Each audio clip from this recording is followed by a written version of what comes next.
এদের বিচারিতা কোথায় নেই। অন্যান্য ঘটনায় তো এরকম কোনো পরিস্থিতি তৈরি হয়নি, তারপরেও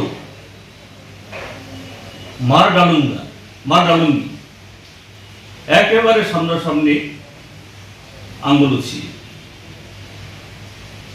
ওসিকে ধমক দিচ্ছেন, এসডিএম কে তার কর্তব্যরত অবস্থায় মিটিং চলাকালীন সময়েতে তাকে থামিয়ে লন্ডভন্ড করছে, ভিডিওর চেম্বারে ঢুকে সেখানে তার উপরে প্রায় দৈহিক আক্রমণ ঘটনা করেছে। রাজ্যের মাননীয় মুখ্যমন্ত্রী এবং তথাকথিত সার্ভিস অ্যাসোসিয়েশন একটি শব্দ নেই। দ্বিচারিতা কতটুকু হতে পারে? আমি তো গতকালই বলেছি, আমাকে যদি এরকম শব্দ প্রয়োগ না করতে হতো আমি খুবই খুশি হতাম। আমরা সাধারণত এইভাবে কাউকে সাথে কথা বলি না, কিন্তু পরিস্থিতি বাধ্য করেছে। এই যে একটার পর একটা তার ঘটনাগুলি ক্রনোলজি, যে এটা বলার পর আমার এই খারাপ লেগেছে, কেন আমাকে বলতে হলো, কিন্তু বাধ্য করেছে পরিস্থিতি। আরেকটা কথা বলতে চাইছি,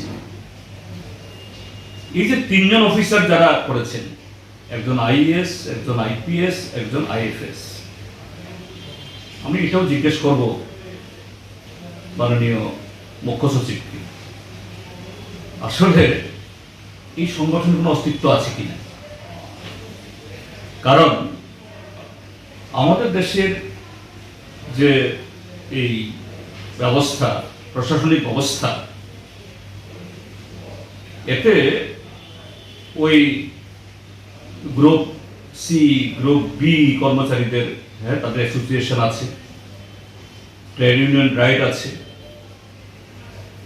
সে মোতাবেক তারা ইউনিয়ন করেন, ডেপুটেশন দেন, তাদের স্বার্থনী করেন। কিন্তু আমার গোচরে কোনো হয়নি, আসেনি এটা।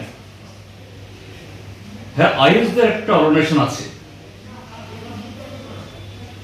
আইপিএসদের আলাদা আছে, আইএফএসদের আলাদা আছে, তিনটা সংগঠন মিলে একটা অল ইন্ডিয়া সার্ভিস অ্যাসোসিয়েশন আমার জানা নেই এবং কোন অধিকার মোতাবেক তারা করেছে। তারপরেও আমি বলেছি তাদের এই অনুভূতিকে, যে সেন্টিমেন্টকে আমি সম্মান দিচ্ছি